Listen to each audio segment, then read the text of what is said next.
Hello and welcome to AWS Made Easy. This is the show where we talk about all things AWS, about cost optimization, FinOps, and today was a really big day in the AWS ecosystems. We wanted to cover that. My name's Stephen Barr. Hi everyone, I'm Rahul Subramaniam, and yeah, what an event today! A lot of people had a lot of time on their hands waiting for things to get better. So why don't we dive right in, Stephen? Yeah, so today was a US East 1 multi-hour outage. I want to put the AWS Health dashboard on the screen. This affected a lot of people, thousands of companies, Venmo, Snapchat, like a lot of daily household names. Alexa alarms weren't going off. People, I heard even some people had issues with their coffee machine. Yeah, it was a big deal. That's true. And the outage was almost 16 hours. That started at around 11 a.m. PDT. Let's bring that up. Let's bring up the timelines. Okay. And yeah, it seemed to have started with, just people seeing some increased latencies on their services. There we go. So it goes on this one that they append to the front. So this was the first message. So 12:11 a.m. PDT, they are seeing increased error rates in US East 1. 12:51, they're confirming, looking like this is the frantic moment of what in the world's going on. Okay, DynamoDB. So I think this is by 1:26 a.m. So some poor team was on call, 1:26 a.m.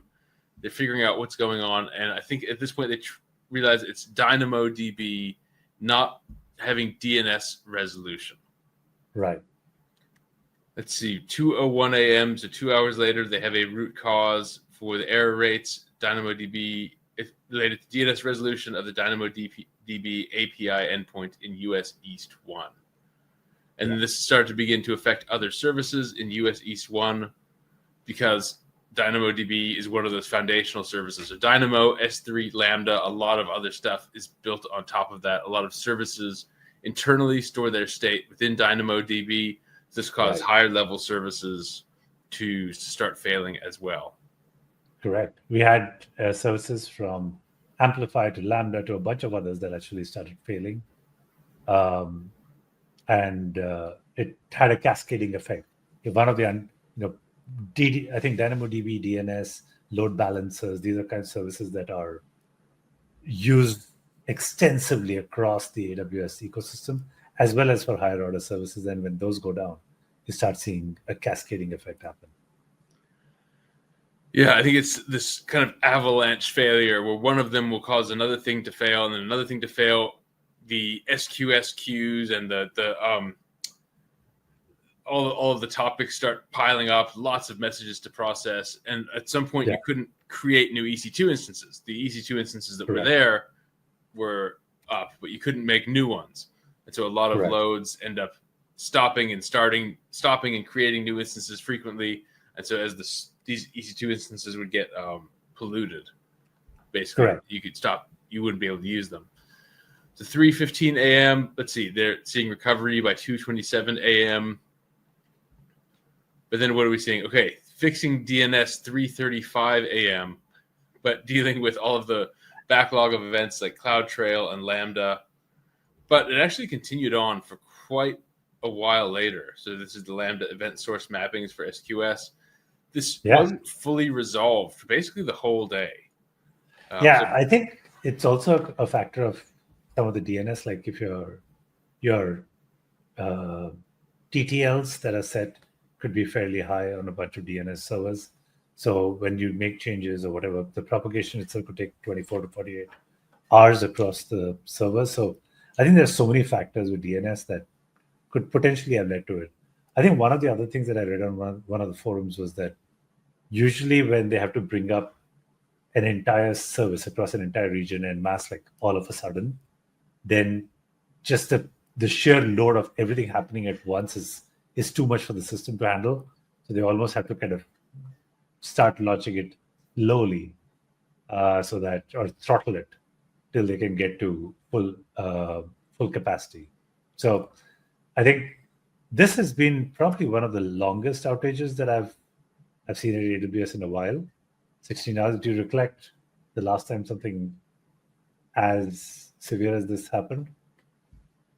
Let's have a look at Down Detector. That was quite interesting. I'll share this tab. So Down Detector, a lot of big name services had issues. A lot of these that were on. So Canvas, this is used by a lot of schools. A lot of students basically had the de facto day off today. Couldn't do any work. AT&T had issues. Roblox had issues. Let's see, Venmo. Yeah, I was surprised to see YouTube in there. That's a good question. I wonder if there was certain analytics or who knows. I mean, like the CrowdStrike outage, you can really see what the interdependencies are. Yeah, Reddit, and then you've got Instagram, you've got Netflix. Yeah, I mean, AWS is used by a whole lot of different services. Perplexity reported an outage. So whenever there's an AWS outage, there's also what fills the void immediately are a lot of hyperbolic discussions, a lot of panic. So here is Hacker News. You can see this one 22 hours ago, 1,800 comments. So if you know Hacker News, that is pretty high. This will be one of the top threads of all time. I want to go over, I've highlighted a couple of these comments here just to talk about the hyperbole that comes out when these things happen.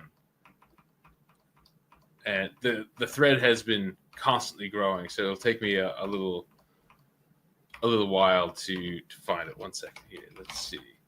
Okay, because makes me wonder how much juice this company has left. I had to reply to that one. Yeah, this is definitely one of those hyperbolic chains of thought, if you want to call it that. And I get it, especially if you have, if you've been on the, if you're short on sleep and you're frustrated, you're dealing with a bunch of angry people. Okay, here's some of the other highlights. Let's see, Signal was down. That was interesting. Anyone hosting anything on AWS was probably encountering some form of outage. Let's see, I think this was the first comment here. Here we go. Been on an incident bridge since 3 a.m. Although we designed a multi-region capable application, we could not run the failover process because our security org migrated us to Identity Center and put it only in US East 1, hard locking the entire company out of the AWS control plane.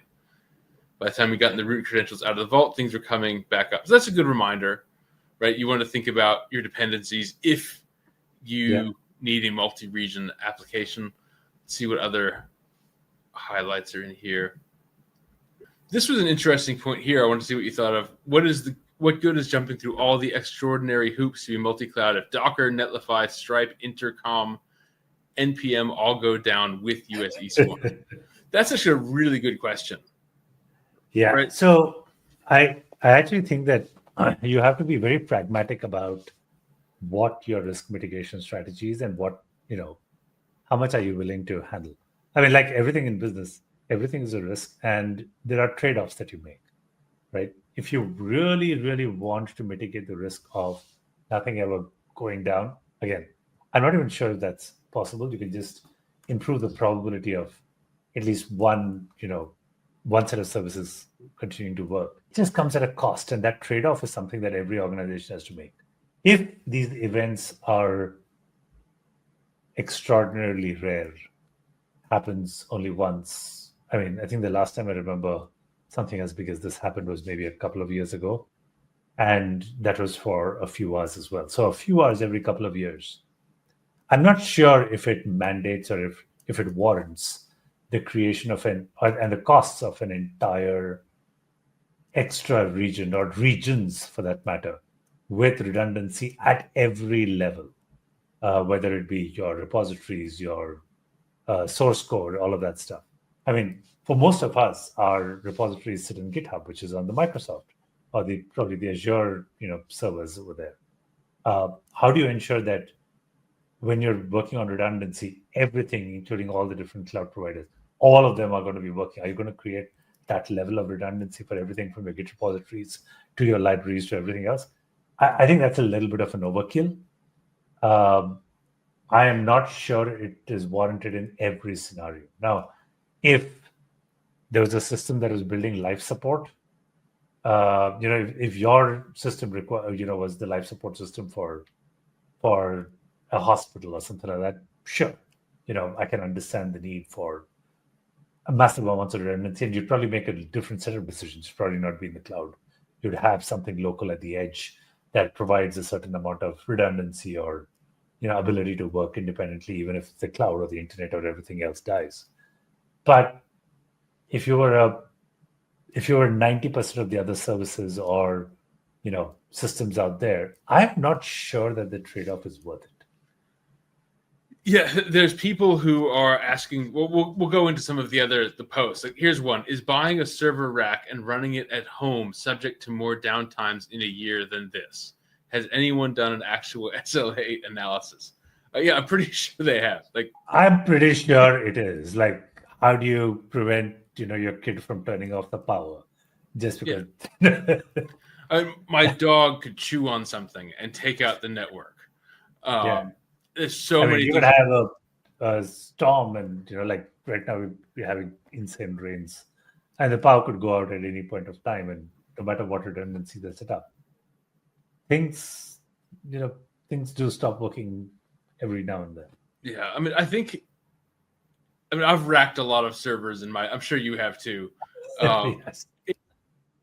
I think it's always, there's a bit of nostalgia there and thinking, okay, it didn't used to happen in the old days. I think we just didn't expect this much reliability. True. I think we were a lot more pragmatic about these things in the past than we are today.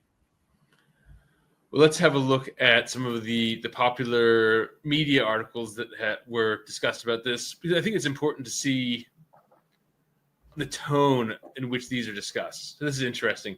This incident is not just another technical glitch. It is a reminder that even the largest and most sophisticated platforms in history can fail. The question is not whether it will happen again, but what every business will do differently now that it has. Yeah. I think this gets to this bit of human psychology that you have to do something, right? You see that people want to do something.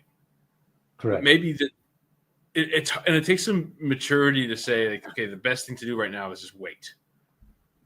Yeah, I think there are two things that come to mind. One is I'm reminded of numerous Werner Vogel talks where he stood on stage and explicitly said, everything fails. At some point in time or the other, everything fails. You can do your best to mitigate a lot of scenarios and make sure that certain things don't repeat and so on. But I think it's really important to remember that everything fails at some point of time or the other. And I think the expectation that everything should be up all the time, particularly non-critical services, I think it's just too much pressure to kind of, that's the one. Everything fails all the time. I think it's critical to understand that you always have to think of these things as a trade-off. Like, what are you trading off? Everything comes at a cost. Everything comes at, like, there are a ton of services, even in that list. Like, if Prime Video did not show up for somebody, I don't think it's a matter of life and death. I don't think it's that big a deal. I might be wrong. I mean, for someone it might be, but like for the most part, I don't think of that as mission critical operations. So here's an interesting one where, again, we're seeing all this hyperbole, and I completely agree with you. We have to decide what we need to do and if it's worth it. So this one is in Forbes, but then it says the lesson is simple. Build for failure, design for recovery, and plan for disruption. Leaders should run active architectures. Distribute critical workloads across at least 2 independent regions with a third ready for failover. So this is written Yeah, okay, maybe it's a simple lesson, but they're saying, okay, at least triple your costs, right? I don't buy this at all. Like but I like the first sentence, but I would change this a little bit. I don't. It kind of goes in the opposite direction, which is assess for disruptions, understand what recovery means, and make trade-offs for failure, Mm-hmm. and pick what works best for you based on those scenarios. Like, I don't think this is an architecture for everyone. No, Sure, no. if you're JP Morgan Chase or Citibank moving trillions of dollars per day, through your system, and it could potentially wreck world financial markets. Sure, I understand that. But there are very few other cases that I can think of where you actually need this kind of redundancy. The costs would completely outweigh the benefits of this kind of redundancy. Yeah, and you still wouldn't be able to guarantee that everything is going to work perfectly all the time. And there's so much downside to this complexity. Like active is really tough. I mean, that's why DSQL took such a long time, right? Like DSQL is active. Exactly. It took a long time to get that right. And so with a third region ready for failover, so that's 3x the cost, not even counting the complexity, like the engineering cost, just in general, 3x the cost. That's a lot.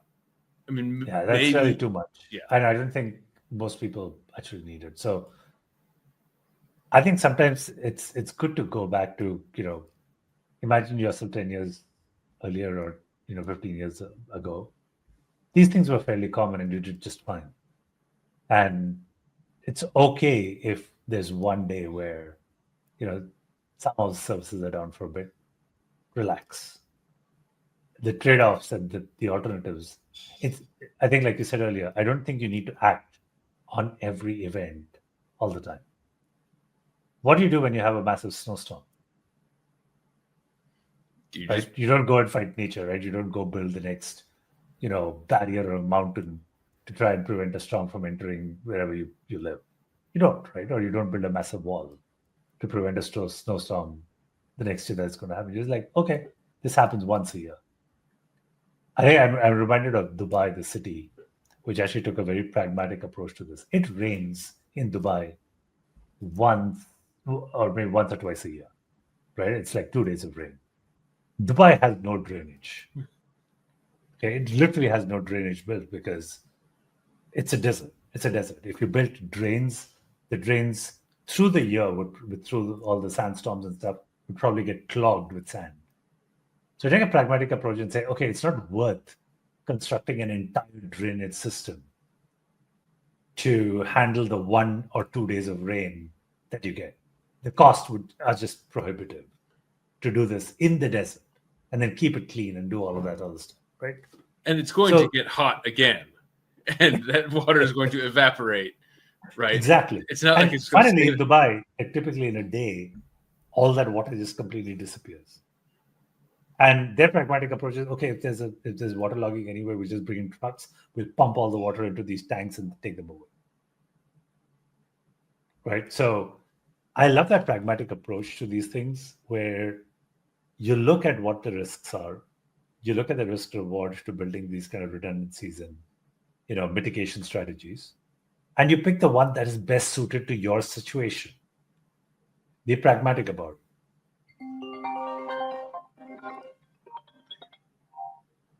Exactly. So I don't think active with a third region for failover is a great choice for 99% of people.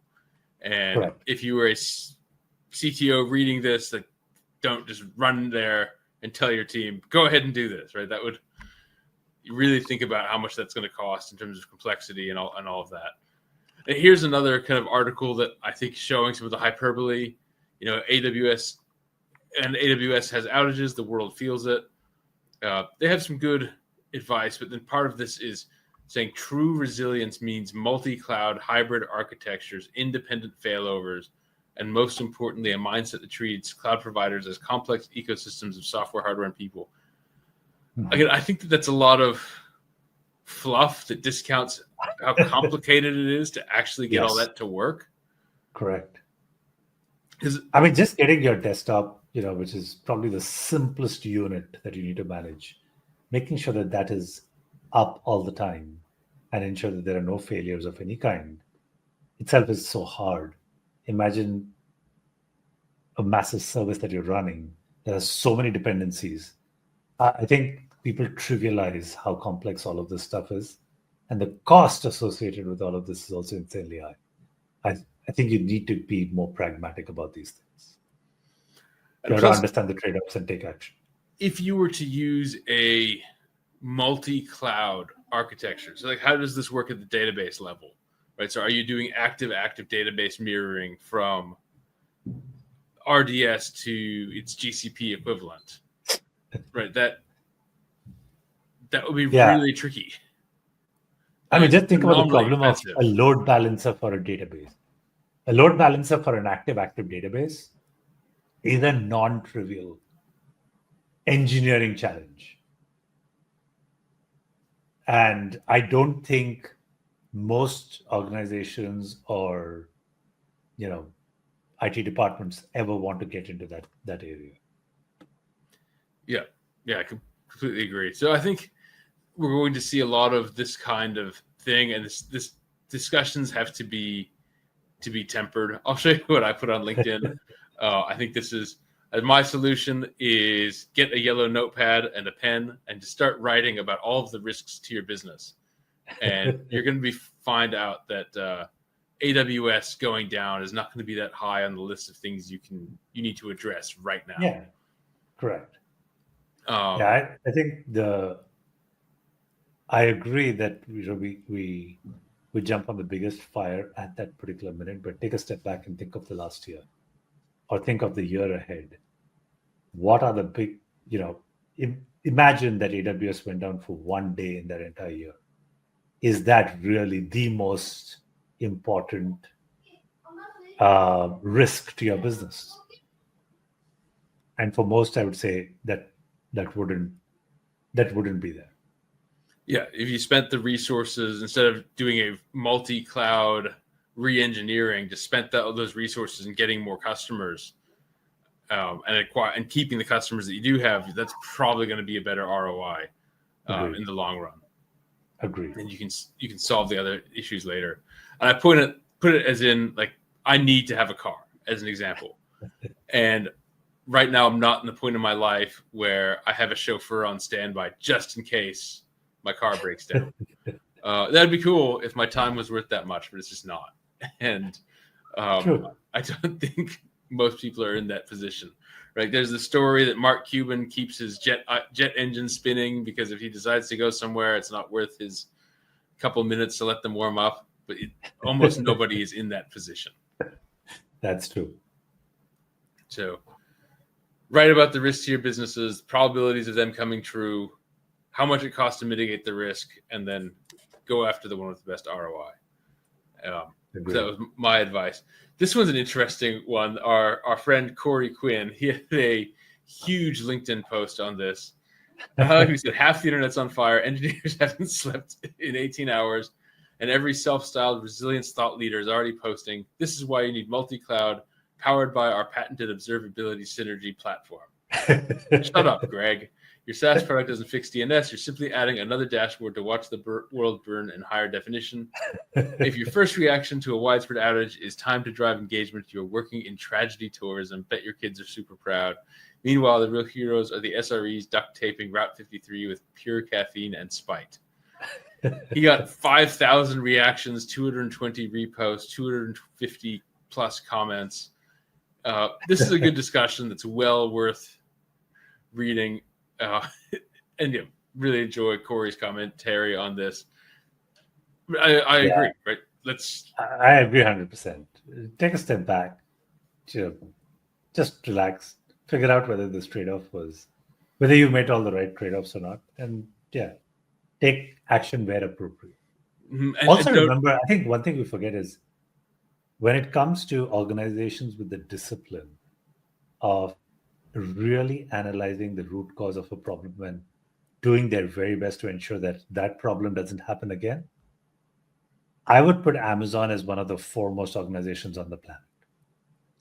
the way they go about systematically assessing everything that went wrong, why it went wrong, and doing everything possible to ensure that it doesn't repeat. I don't know of any other organization that does it in such an incredibly disciplined way. So I would still, shut my eyes and, sleep very, very comfortably knowing that the AWS folks are on this. They are going to have their internal document circulated soon. They will do the full internal assessment of what happened, and they will mitigate all the situations that led to this. Yeah, we will see a much more interesting write-up in the coming days or weeks. There was the 2023 outage of Lambda, and that was very well studied. Correct. I'm trying to find the official AWS one, but yeah, that was over 2 years ago now. Yeah, wow, time flies. Yeah, June 23. Yeah, it's well over 2 years. So when you have an outage like that once every 2 years, and it's not even the same outage, it's a different outage. You learn from it and you build resilience around it. And you'd much rather have that resilience at your infrastructure provider like AWS than anywhere else. Yeah, exactly. And this Lambda outage should probably not ever happen again. Yeah. We'll get something like this for this one, which will be interesting.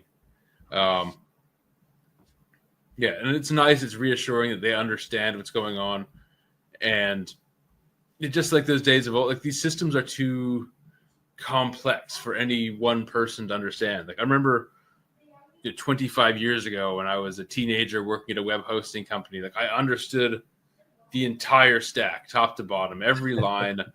I wrote the IP tables rules for our firewall. I understood everything. It was a real great way to spend my teenage time. But yeah, I understood the whole thing because it wasn't that complicated compared to right now. And we can get so much more done. And yeah, it was simpler, and there's an argument to be made for not letting complexity get out of control. I agree. But this is where we are at the moment. And it's nice to sit back and play armchair sysadmin. But in terms of getting real things done right now, this is where we're at. Yeah, agreed. So I guess wrapping this episode up, what's our final piece of advice? If you are browsing LinkedIn, you're seeing all these articles about re-architect for multi-cloud, multi-architecture, multi-everything. How do we calm people down and say, is that worth it or not? I think, like I said before, analyze all the risks to your business, understand the trade-offs of building additional resilience. And if you have assessed that it is absolutely worth it for your organization, sure, go for it. My guess is for the vast majority of folks, it wouldn't feel worth it. I wouldn't get drawn into the panic hype or the, just the hype around, let's go figure out and do something else scenario over here. I think there are better things that we all have, on our plates to go work on that are far more important than this particular outage. AWS is on it. This is their bread and butter. They do this day in and day out. Let them figure out how to be more resilient. They're damn good at it. So I would worry more about my business and my systems built on top of it. Yes, you need to have a certain amount of resilience, understand the architecture, understand the risks, do that exercise. But I don't think there's a need for panic over here.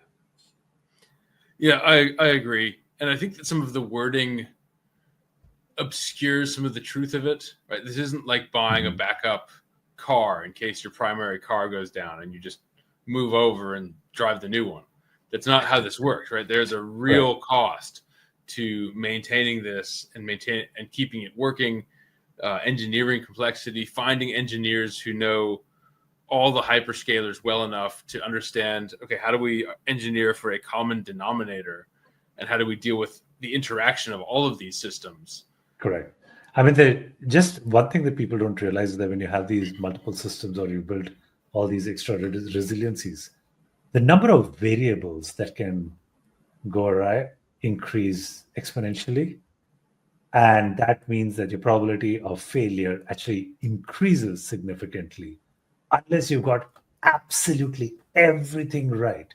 And human error happens everywhere. So you're more likely to actually end up failing with a very vast, spread out, multi-region, multi-cloud setup than with a simple, single region, maybe even a single AZ setup that just works really well when AWS works really well.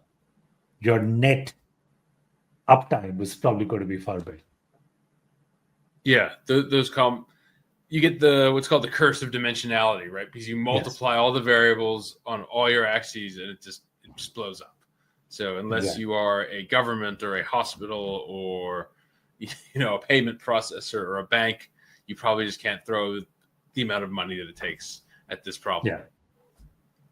Correct. All right. Well, this is a fun episode. What's next for the week for you? Oh, this week there is a lot that's happening on using AI with a lot of geolocation related stuff. So some very interesting data sets, a lot of interesting exercises going on over there. Maybe next week I'll have something very interesting to report around that. Excellent. Well, in our other show, the AI First show, we have some interviews lined up. We have Ali Dinov, who is the organizer of the AI by the Bay conference. We're interviewing her later in the week, and we'll have that episode out as soon as we can. And there is a special discount code for the AI by the Bay conference 2025. So check out our other channel for that show. That's going to be exciting. That's all about using AI for resilient engineering. So just because we have AI tools, should we just write in these dynamically typed languages and forget all the stuff we've learned over the last 50 years? Yeah. Or is there a way to leverage things like strongly typed languages and that sort of thing? So we'll talk about resilient engineering with AI with Ali Dinov.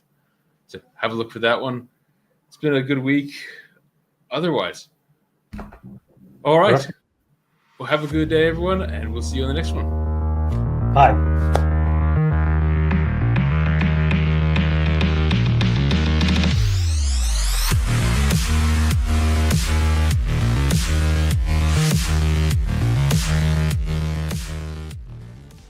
Some tools just find AWS cost savings and make you do all the work.